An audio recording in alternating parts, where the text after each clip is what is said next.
Dari iklan dulu, dari iklan dulu.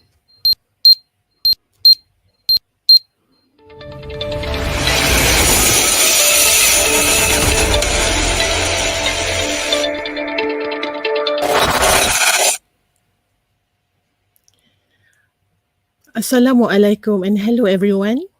Welcome to NALI 2020.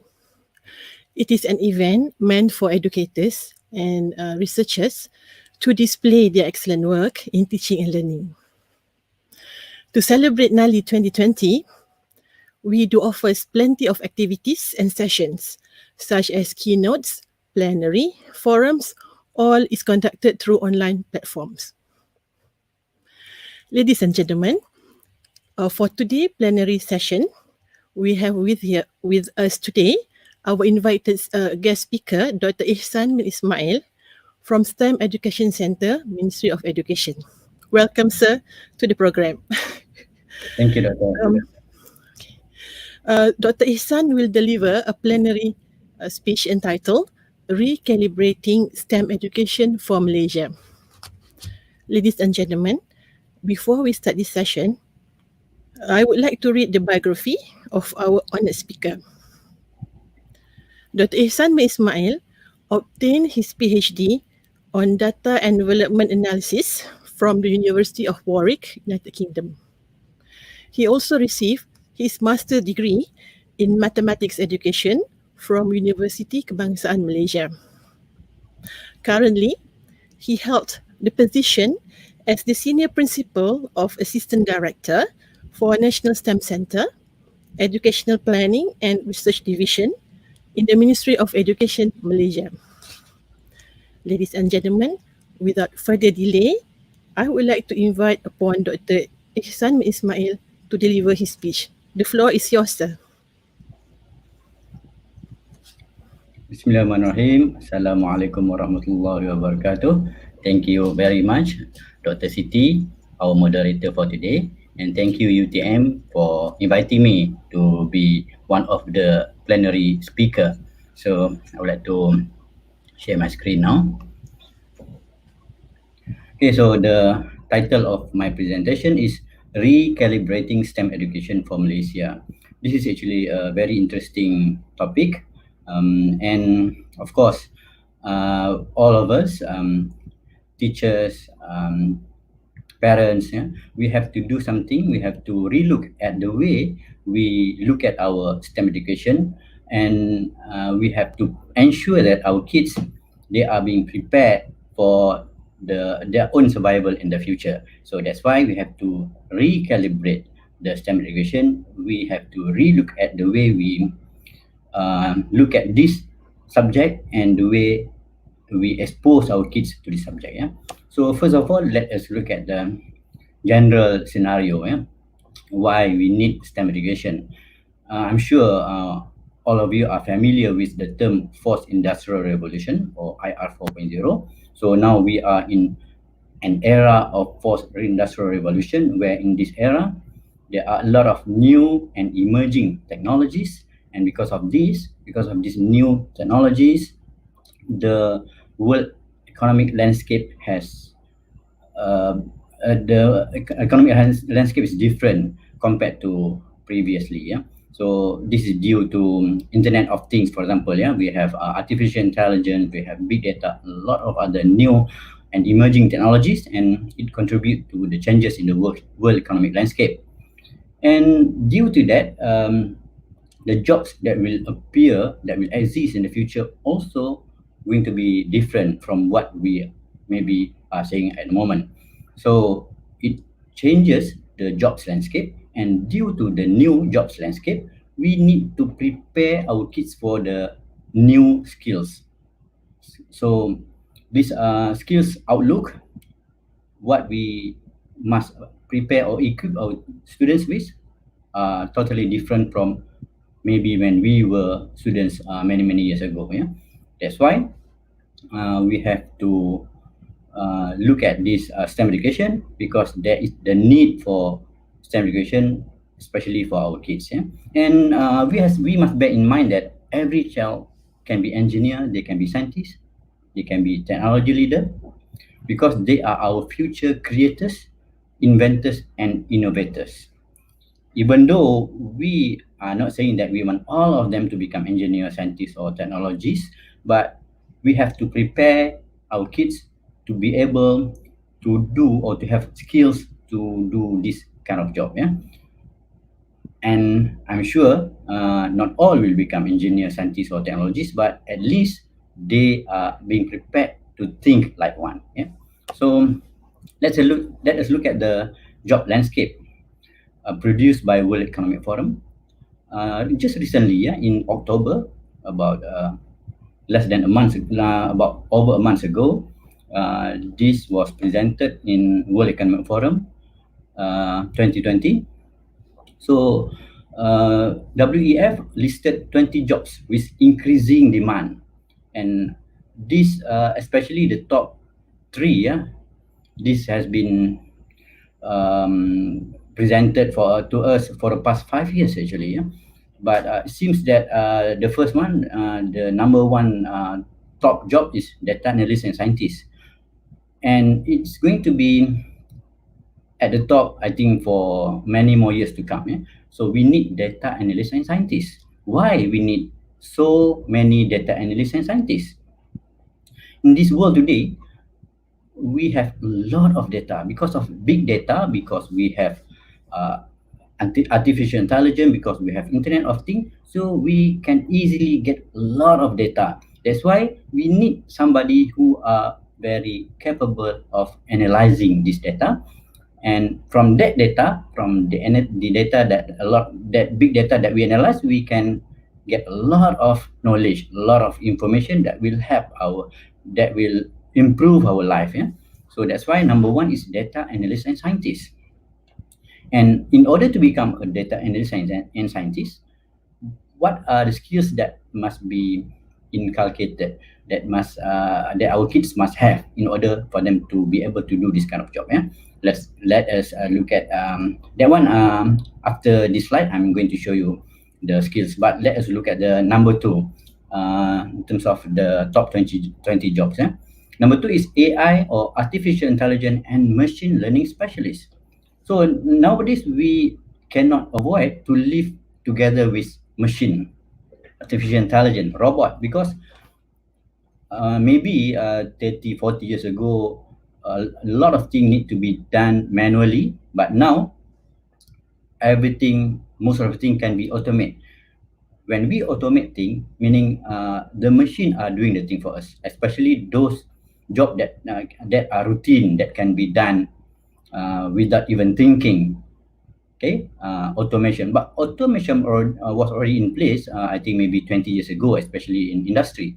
Now, when we add artificial intelligence, the machine now, they can think, they have some kind of intelligence, so they can even do things that they cannot do maybe 20 years ago. And in the future, maybe 5, 10, 20 years to come, they can even do many more things that at the moment we are the one who are doing that. So what can we do? What can our kids do? They have to be the specialist for this machine to learn, for this AI to do jobs. So this is what we need in the future, and our kids must be trained so that they are able to become AI and machine learning specialists. Number three is big data specialist. I'm sorry for the typo there. It's supposed to be big data specialist. Yeah. So I mentioned earlier, big data. We have a lot of data.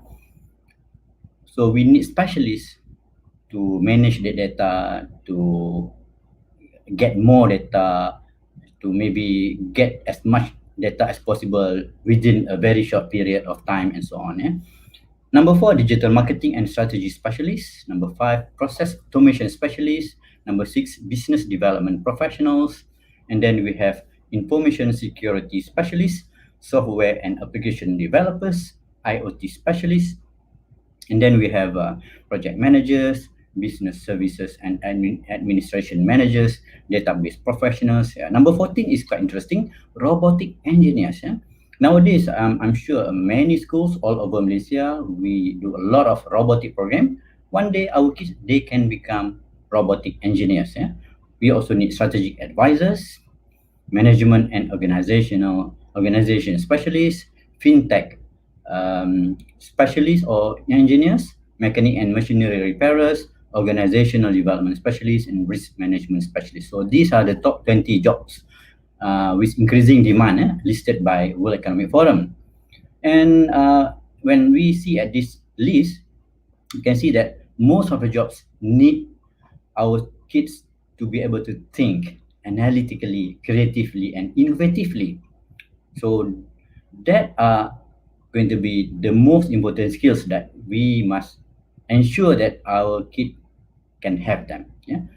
Right. So let us look at the top 15 skills. Also from World Economic Forum, just recently, these skills was listed. Number one is analytical thinking and innovation. Yeah? Of course, in order for them to be able to do jobs like AI and machine learning specialists, data scientists, and so on, they must be able to think analytically, and they must be someone who are innovative. Must be able to do innovation. Okay, and then active learning and learning strategies. Number three, complex problem solving. Number four, critical thinking and analysis. Number five, creativity, originality, and initiative. Number six, leadership and social influence. And then technology use, monitoring, and control. Number eight, technology design and programming. Number nine, resilience, stress tolerance, and flexibility. Number 10, reasoning, problem solving, and ideation. Number 11, emotional intelligence. Number 12, troubleshooting. And then service orientation, system analysis and orientation. And number 15, persuasion and negotiation. So from all these skills, we can see the most important thing is the ability for our students to think. Okay, so the question is, are we preparing our students to think? Are we really doing that at the moment? Yeah. So this is what we have to really look into and ensure that our kids, they are not left behind. Yeah. So these are the top 15 skills, and most of the skills are related to the ability of our students to think, and also their ability to be flexible, adaptable, to be resilient. Yeah, that kind of quality. So this is what we are trying to achieve through STEM education. We want to prepare our students for life, not just for examination. Yeah, and but in order for us to do this, there are a lot of challenges, but we also have opportunities. Yeah. So what are the challenges and opportunities? But before that, let us look at how we prepare our students at the moment. Yeah. How we prepare our students, especially to ensure that they can get excellent result in examination. Okay. So I'm sure you are very familiar with this list that I've shown you here. The first one is, we will always expose our students or train our students with the answering exam question technique. Yeah. So we want to ensure that they know the technique to answer exam questions, so the technique to get the most mark possible, so that they can pass with flying colors. So answering exam question technique.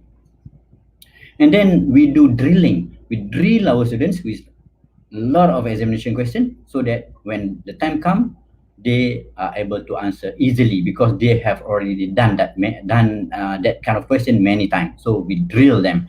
And then in terms of to motivate them, we do sort of what we call motivational seminar. We have acceleration camp or camp pecutan, and we also normally at the beginning we'll have what we call target setting, and we also ask our students to sign an aku janji, so that they promise to learn very hard, or to do exercise, to do a lot of things, so that they can achieve a certain target. So I'm sure most of our school all over Malaysia, we are doing this kind of activities to prepare our students for examination. But are we preparing them for their future? Are we preparing them to excel in their life?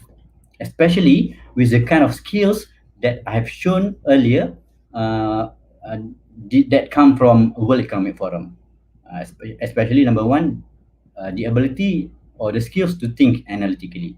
I am very sure if we continue to bombard our students with all these activities, drill them, especially towards the exam, maybe 2-3 months before the exam, we drill them every day.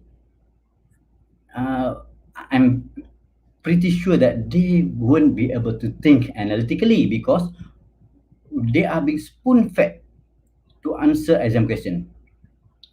So the what they need most is the ability to think. So I'm sure if we continue to do what we have been doing for the past maybe 10 years, our students will not be able to survive with the new job that will appear in the future. Yeah. So this is shown from the statistic that I have. Even though we have been doing a lot of this kind of activities, so that they can get better result in examination, so that we can get more students who are interested in taking STEM package at upper secondary level. But look at the statistic there. It shows that the number of students, especially for the past 5 years, starting from 2016 up to now, the number of students in the STEM related packages, the number is steadily decreasing. And this year, I don't know what happened in 2020. We haven't got the official data yet, but maybe it is not that promising too. Yeah. So, despite our efforts to do all these things for the past 5, even 10 years, we are not seeing the results. This is in terms of the number of students who are eligible to take or to choose STEM package. And look at the examination results at PT3 level or Form 3 level. We have previously in 2013, we have PMR, that was the last time. And starting from 2014 up until now, we have PT3. Except for 2020, we don't have any examination or PT3 and UPSR, but up to 2019, these are the results. So we can see that the number of students who fail science and mathematics, they are sort of at the same rate, about 50%. Even though, I want to mention this again, we have been doing a lot of activities to prepare them for examination, but this is what we have. The number of students who fail, roughly 50%, steadily, just about the same for the past 6 years. Yeah, about 50% of them fail, even though we drill them to answer examination questions. So it shows that the method that we use is not effective, and yet we thought that that is the only way to prepare students for examination. If we don't do that, then our students will be doomed. They won't be able to survive. Yeah, but even though we have, I'm sure all schools are doing that, but the number of the percentage of failure is still very high. And look at the percentage of students who at least achieve a CC in science and mathematics, so that they are eligible to go into or to take a STEM package. The number is less than 30%. Those who are eligible to go for STEM package, less than 30%. That's why it is very hard for us to achieve the target, our 60-40 policy, because the number of students who are qualified to go into or to choose STEM package, not that many, even though we have been doing a lot of drilling, answering exam questions technique, but we don't get the results. You can see from this graph here. And these are among the issues and challenges in STEM education. First, our students perceive that STEM subjects are difficult. To them, these subjects are difficult. This is not surprising because when they go into their science class, for example, or mathematics class, we just prepare them to answer exam question. we explain maybe just a little bit of concept, and then we drill them to answer exam question, definitely to them it is difficult and not interesting, especially for science. If we do activities, we do hands-on activities, we do experiment, then it's going to be more interesting.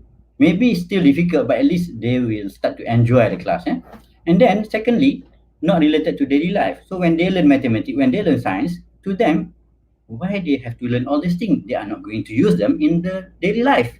Again, because we don't connect, or we don't relate whatever they are learning to how they can use them in the daily life.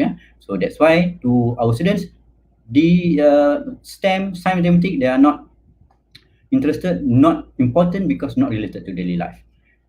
And then third, issues and also challenges, teachers focusing on completing the syllabus. This is another matter. It's quite hard. I'm sure I'm with the teachers here, because there are a lot of things that need to be covered. The syllabus are very thick, many topics. So they need to complete the syllabus. Well, to me, I was a teacher myself.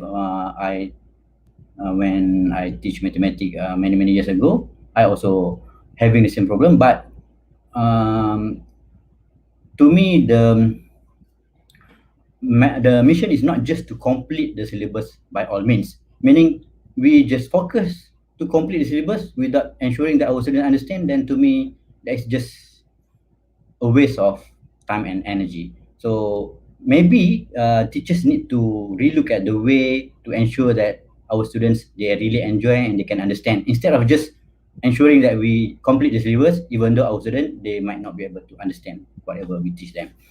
And then less hands-on and experiment activities. This is also related to the third issues, because of teachers need to complete the syllabus maybe by certain month.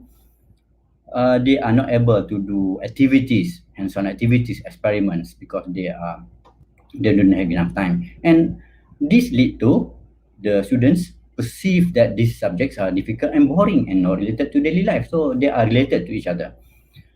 On the right side, limited and outdated infrastructure. This might be true to some schools, maybe quite a number of schools, but not all schools have limited or outdated infrastructure. There are new schools with everything. They have 9 science labs, for example, but they just use 3 out of 9 because of the previous 4 issues. Use of drilling method to prepare students for exam. This is just the same with what I explained earlier. And the last one, students are not encouraged to take science stream. This, I think, come from not from everybody, from parents, from teachers, from the administrators of schools, because we want to ensure that they can get good result in SPM. If they are not that, maybe they just achieve a minimum CC in science and mathematics at PT3 level, so we don't encourage them to take or to go into science stream or to take a science STEM package, because we afraid that they might not perform well in SPM. Well,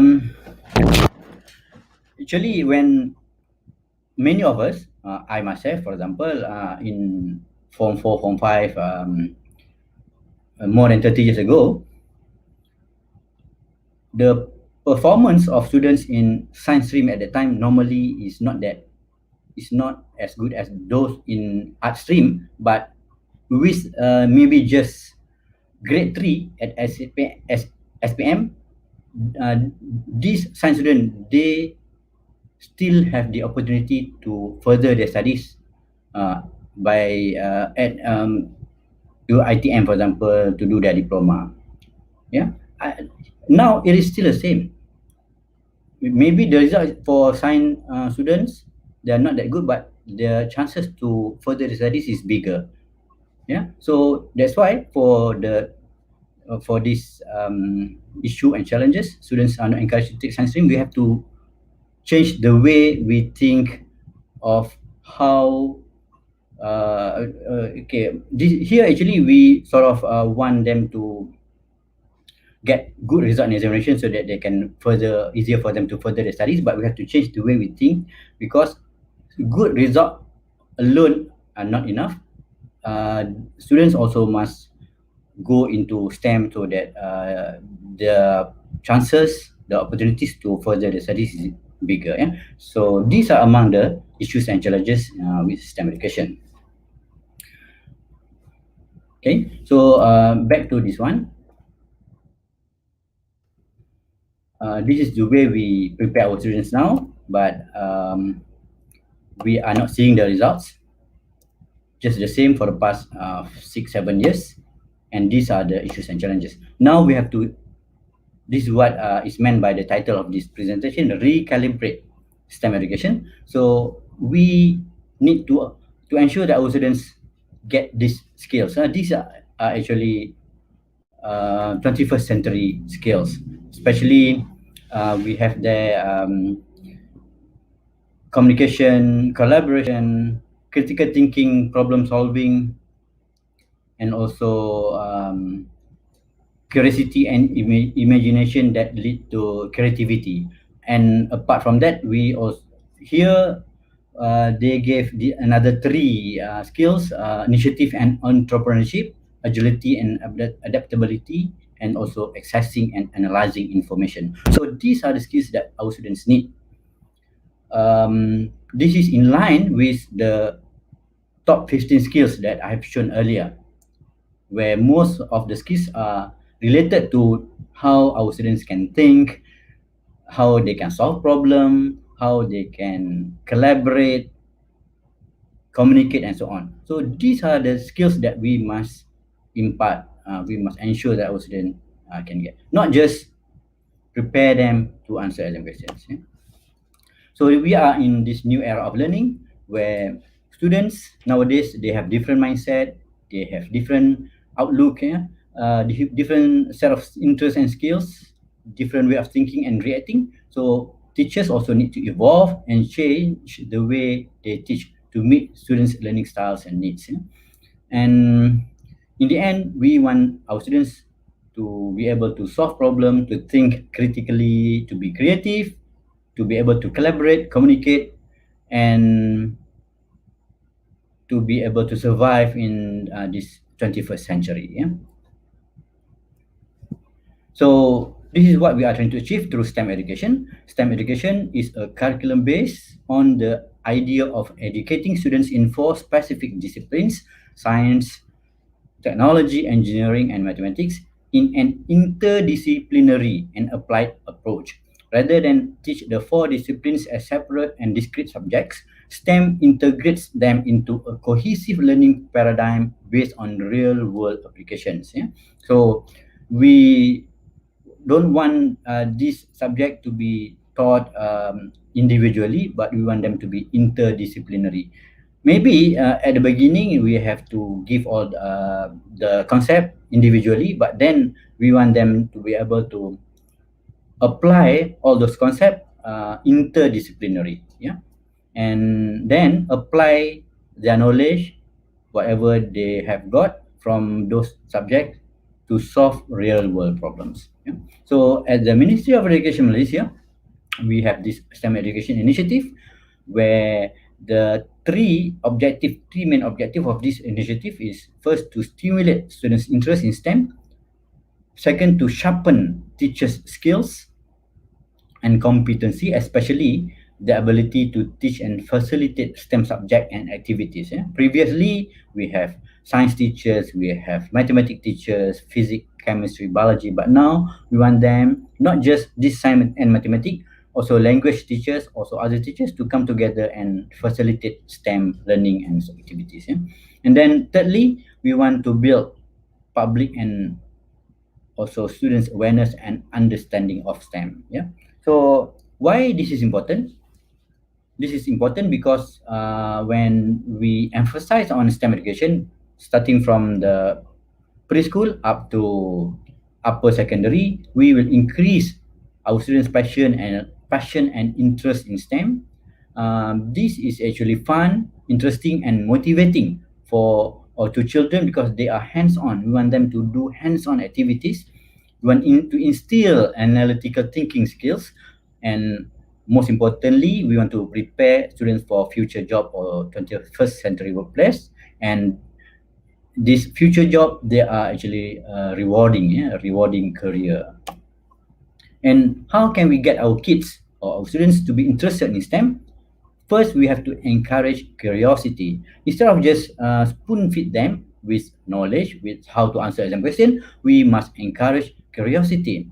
From a very young age, we encourage kids to question, to explore, and to play, starting from even preschool or before that. We ask them question, or we encourage them to ask question, and then we involve them in everyday STEM activities. Uh, Instead of handling all of grown-up work ourselves, we let our kids to help out and see how things they learn in school apply to the real world. Okay, then we find the passions and help them chase those passions. This is also very important. We must try to sort of get to know what are the things that our kids are interested with. If they don't have anything yet, we try to stimulate their interest so that they will grow this kind of passion, and from there we can nurture, we can encourage them to learn more and to be passionate about whatever they are interested with. Then do hands-on activities and experiments. These are very important, and these are actually the basic one in any subject, actually in any topic. If not all, but at least you need to still have this, to do this kind of activities. Hands-on experiments. Experiments doesn't mean that you have to go to science laboratory. You can do simple experiment in just the classroom. We can do simple experiment with minimal resources, maybe by just using recycled materials. And then we also must encourage our kids to solve problems around their home, try to relate whatever is happening in their own home to whatever they are learning in school. So they must be encouraged to solve problems. So these are the way how we can increase the interest of our kids in STEM. And as for Ministry of Education Malaysia, we also have strategies to achieve the target, especially to produce STEM with analytical thinking, students with analytical thinking, students who are creative and innovative. So we want, first we have activities to increase student, teachers, and parents awareness about importance of STEM. Then we have activities to increase students' interest and skills through integrated STEM and 21st century teaching and learning process. Then we have activity to increase teachers' competency in integrated STEM teaching and learning process. And we also conduct research and development in STEM education. This is in collaboration with a lot of other agencies, including universities. So these are the 4 main strategies, and there are a lot of activities under these strategies. These are just some example of our initiative under those strategies that I've mentioned. We have IBSE, IBME, we have a conference, we have program Duta Guru, we have colloquium, we have digital game, and a lot of other initiative or activities. These are our effort to try to address the issues and challenges that I've mentioned earlier. And the aim of our STEM education is to produce STEM literate students who are creative, innovative, inventive, and able to identify, apply, and integrate STEM concepts to solve real-world problems. And how do we approach STEM education? It must be hands-on and integrated, so that our students will have the opportunities to think analytically, critically, creatively, and innovatively by applying their knowledge to solve problems in real world. And these STEM activities, STEM teaching and learning process, they must be inquiry based. process focus and also student centered. Process focus mean we are not just looking at the final results or the examination results, but we must look at how our students start to do or to learn and to do their activities up until they have got whatever result that arrive from that activities. Yeah? So process focus, and of course student centered. We don't want just the teachers to do everything. We want our students to really enjoy their learning session.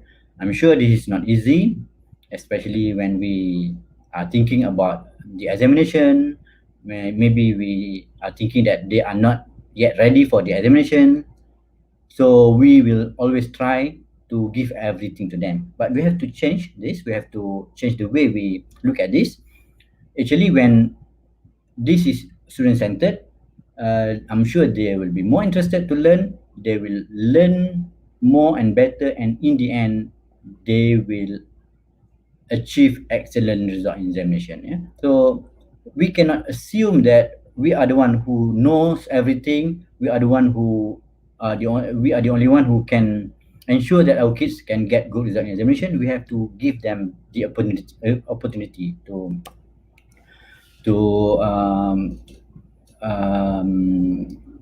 look at the how they learn and what they want to learn. But we teachers, we must facilitate. And the key skills that we want to inculcate or to ensure that our kids can get include problem solving, creativity, critical analysis, teamwork, independent thinking, initiative, communication, digital literacy. And these are the kind of learning framework that can be used. We can use experiential learning, innovative learning. We teach concept, not procedure. We use inquiry-based learning. We do learning by doing. We do project-based, problem-oriented project-based, and a lot of other things. Yeah. And in terms of inquiry, why inquiry? At National STEM Center, at the moment, we are really focusing on this. We want our teachers to be able to do inquiry-based learning and teaching and learning process, because through inquiry, our students can truly understand what they are learning and not simply memorize content and information. Yeah. So these are the element of inquiry-based education. We have questions, procedure, conclusion. So we started by encourage and we started by asking questions so that our students become curious about a phenomena, for example. Then from there, they are encouraged to investigate and explore whatever question that they have to get the answer. And then after they have done their investigation, their exploration, they might have the answer for their questions, so they can explain or conclude whatever their investigation or exploration. So from there, they learn. They learn from their own question and from their activities or exploration. And we have a different level of inquiry: confirmation inquiry, structured inquiry, guided inquiry, and open inquiry. For our students, I think second and third are very good enough. Structured inquiry, where students are given the questions and procedures, but they make their own conclusion. And under guided inquiry, students are given the question only, but they plan the investigation, they collect data, and they organize their own data and make evidence-based conclusion. For open inquiry, I think this is quite maybe for those who are very good, they can do open inquiry, because everything will be handled by students and teachers are just facilitate them. And under inquiry based, we use this 5E model, 5E teaching model. In fact, not only for inquiry, this can be used in any teaching and learning process. So what are 5E model? Under 5E model, we have the first one, engage, where at this stage, you want to engage our students so that they are interested to know or to continue to learn. Okay, so engage students with using connection to prior knowledge. Then secondly, after we have engaged them, they become curious, they have questions. So now we want them to explore the concept. We provide them with hands-on opportunities for exploration, so that they can try to get the answer for their curiosity after they have been engaged. And after they have done the exploration or experiment or investigation, they have got their results or answers, then they can explain the answers. Yeah. So at the third stage is explain, assist students to explain the concept that they have learned from the activities. Yeah, so they can use whatever means that they have here.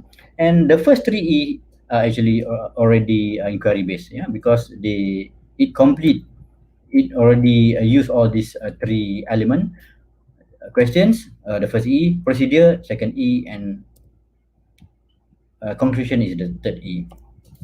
And after they've got or they have learned all this, or maybe certain concept we want them to learn from the activity, they now can apply or try to use whatever they have learned in a different setting or apply it in a different context.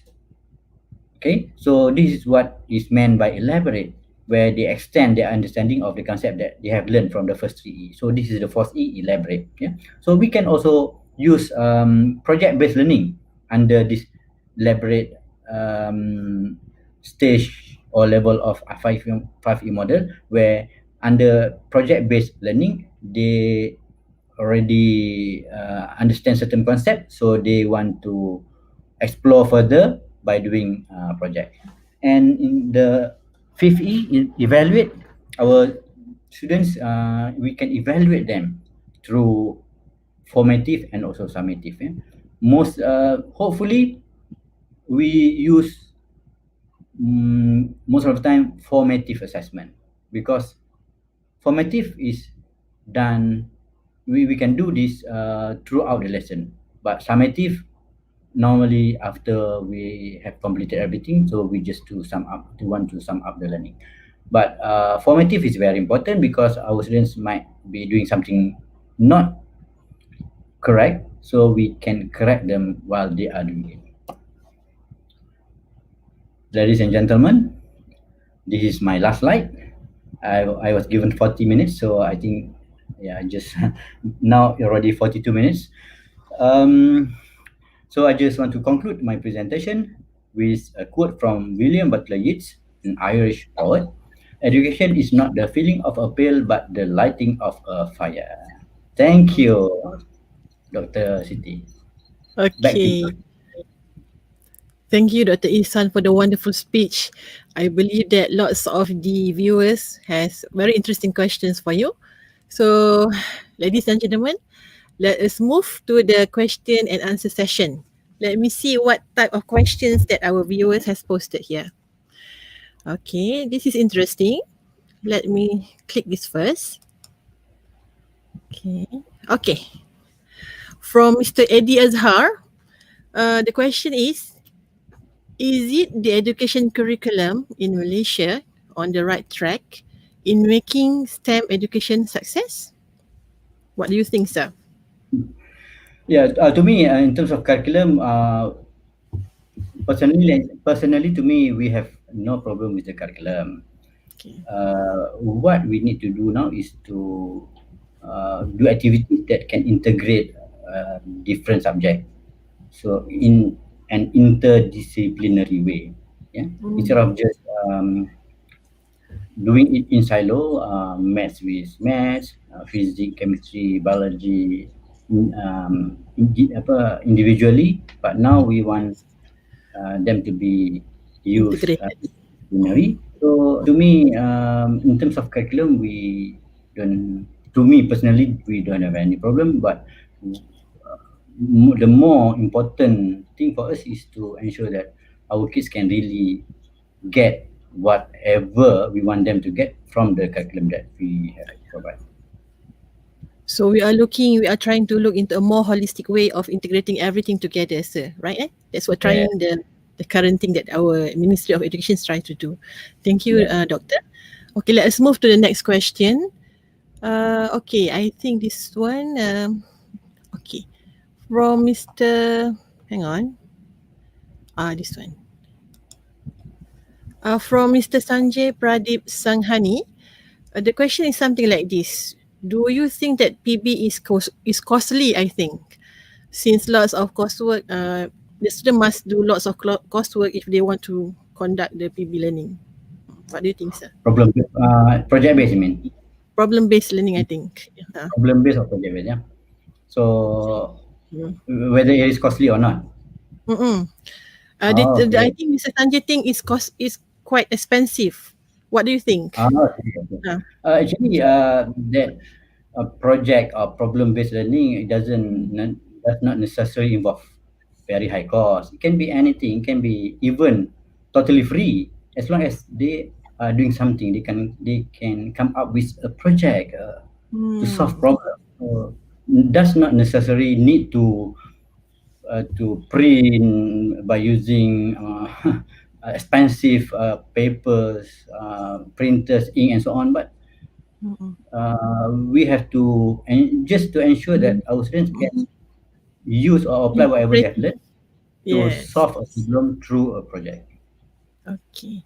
So we must learn to be more creative, and I think we have to use more of electronic devices nowadays, doctor? Much easier, Yes, yes. kan? Okay. Let us move to another question. Okay. I think this one is from uh, Alif Ahmad. Okay, let me show it on the screen. Okay, Mr. Alif Ahmad. The question goes like this. What can the government do in terms of providing more STEM-related job opportunities, as it is seen as one of the main challenges? So Mm. how? Maybe, yeah. Maybe at the Mm, moment, there are graduates, STEM graduates who are not able to get any jobs. Yeah, mm, I agree. We do have that kind of problem at the moment, but actually, what we are trying to do at the school level is to prepare our kids for future, for their future, maybe in 10, 15 years time, where in that time we need more students who are able, or more workers who are able to think, who can come mm, up with, we can have our own innovation, technology. Yeah, like what mentioned by KJ, I think just yesterday he launched mm, uh, of program from MOSTI, yeah, where mm, we want to ensure that our countries have enough talents who can, in the end, create our own technology instead of just depending on others.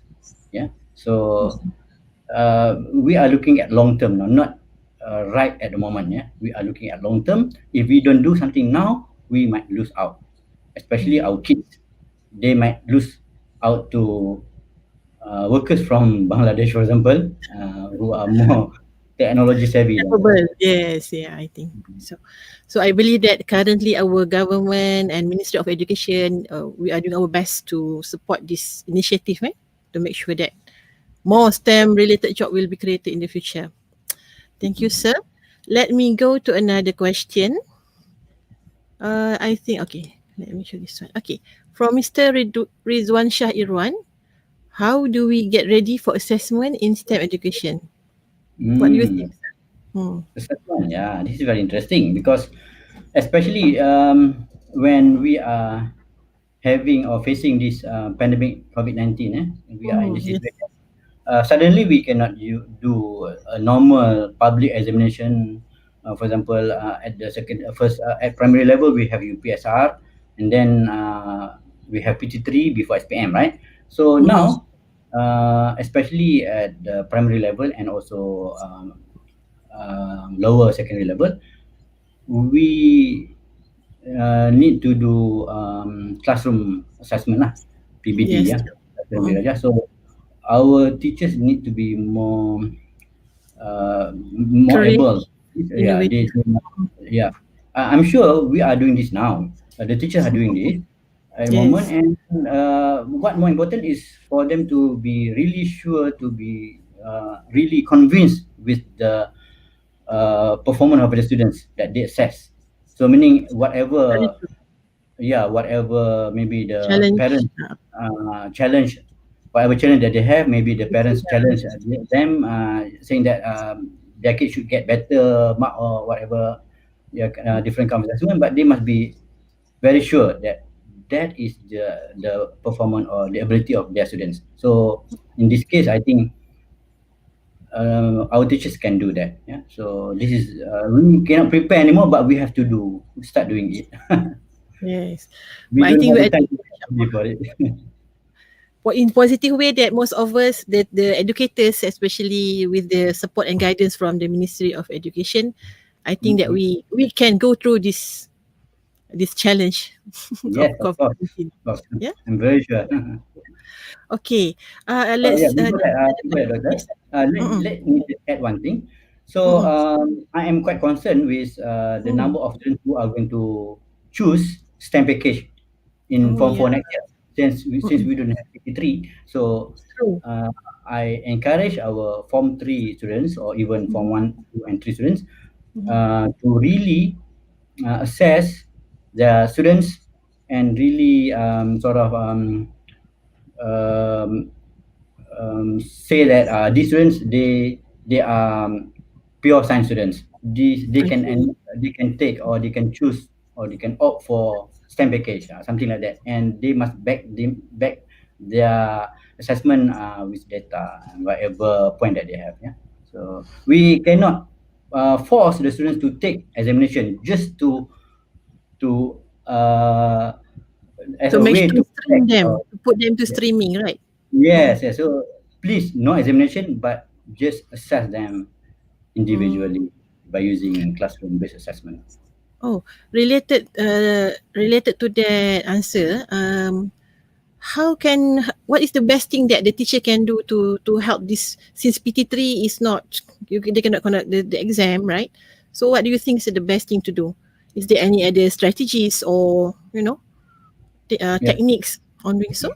What do you think? What through your So they experience? have to uh, Ah, uh, actually they have to look at the performance of their students starting from Form 1. Yeah, Form so 1, we are Form 2. using the So assessment since from the form one. Okay. yeah, PT1, Mm. PT2, and then because this year maybe these students they just go to school for about 3 months, Yes, very true, most of sir. them, right?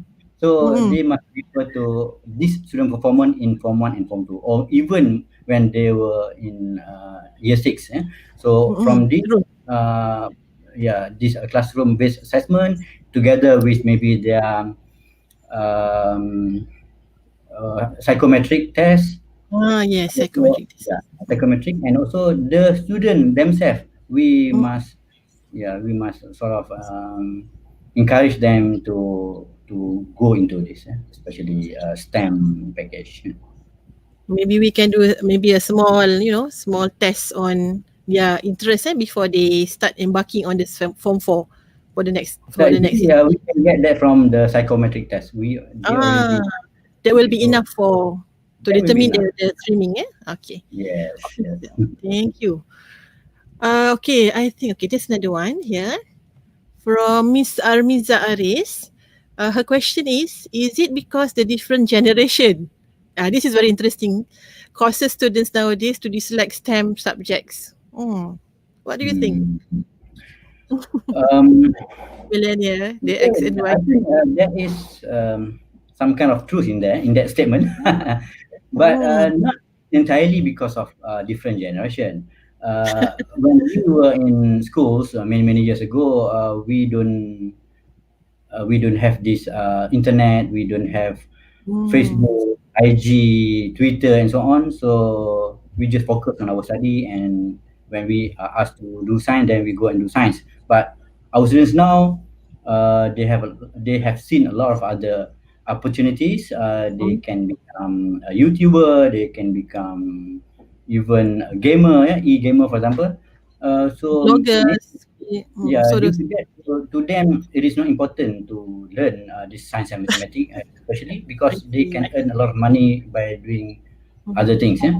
But Agree. that might be true. That might be Mm, true. But to me, the way we approach or the way we teach this subject, our students make them even more they interesting. dislike this even more, yeah? Because they just go to the class and then Mhm. start to learn maybe certain concept theoretically and then start to answer exam question. So And Maybe it we have happened. to do it Yeah, differently. Mm-mm. yeah, it happened to In the my own future. kids. To them, even my kids, who is now in year 3, she True. said that science is not interesting. Yeah, because Mm. when she go to school, she and her classmates, they are asked to answer exercises question. Do a lot of exercises, then prepare for me. Even they don't have any exam now at year 3, but they are Mm. preparing for examination maybe in 3 years time. Why not? When they go to school, just do activities to get them Yes, more. lots of hands-on experience Lot of instead of on. I think theoretical things. this is one of the main reason. Maybe even when we were in schools many years ago, we don't really do hands-on activities, but we do Yes, have during our time, experiment. But theoretical. like I said earlier, Mm-mm. during that time we don't have other distraction like internet, Facebook, and so on. Yeah? True. Now we have that kind of distraction, so we really have to ensure that our students are interested by doing things, by learning by Mm. doing a lot of hands-on Yeah, activities. it's a new challenge for us educators to do so, sir, in this new era, Yeah. millennial. Okay, okay. There's another questions here. Let me try to put it here. I think it's Dina. Okay. From Dina Ismail again, I think. How ready is our education system to revolutionize teaching and learning of STEM in schools? That's a question. Are we ready to do so or not? Or we are in the progress? What do you think? Revolutionize teaching and learning in what way? I think is how ready is our education system, the current system, maybe in teaching and learning maybe more on incorporating new methods or techniques in STEM. What do you think of our Malaysian style? The Malaysian people. Are they Today, ready for that?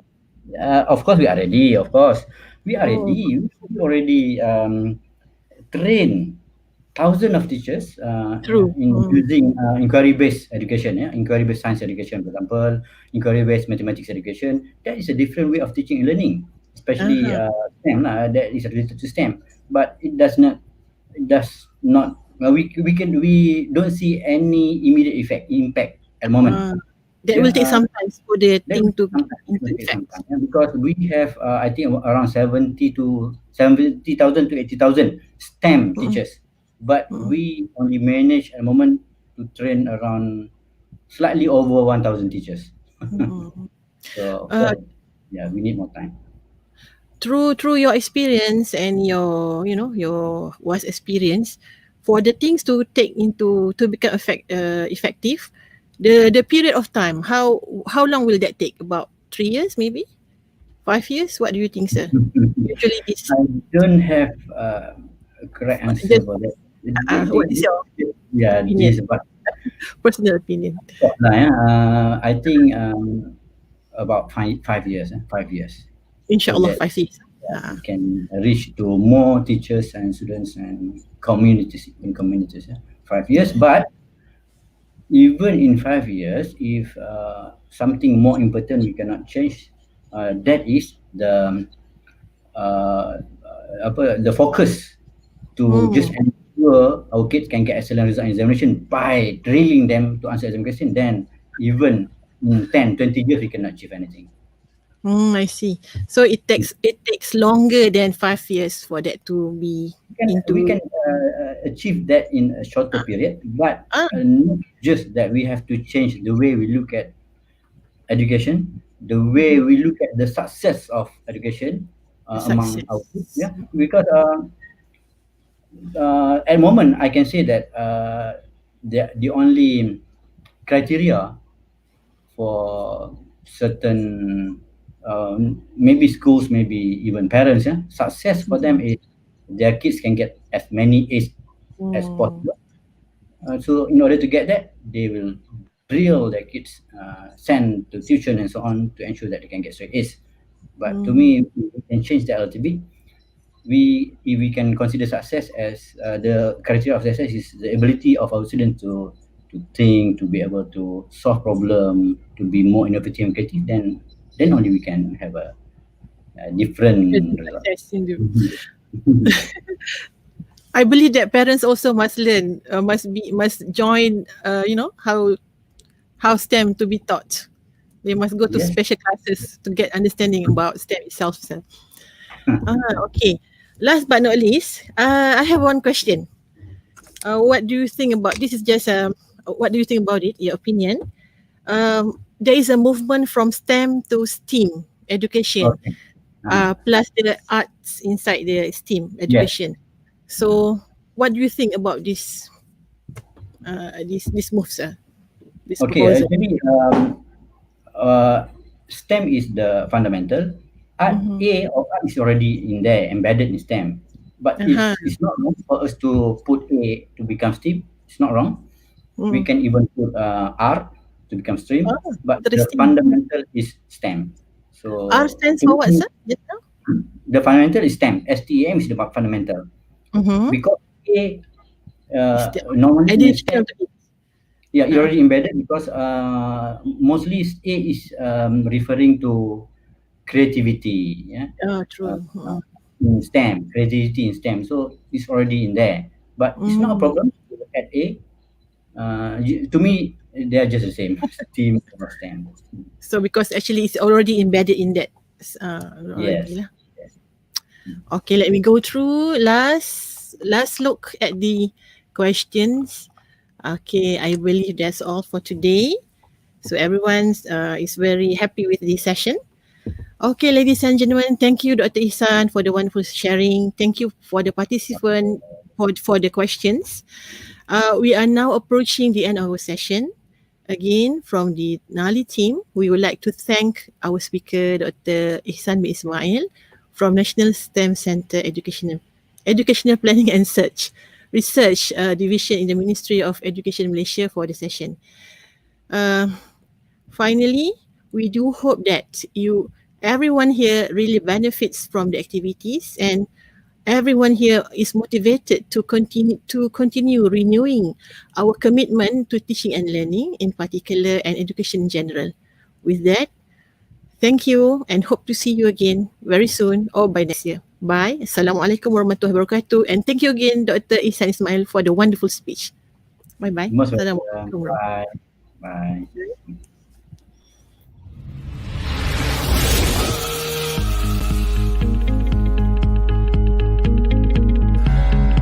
Welcome to NALI 2020.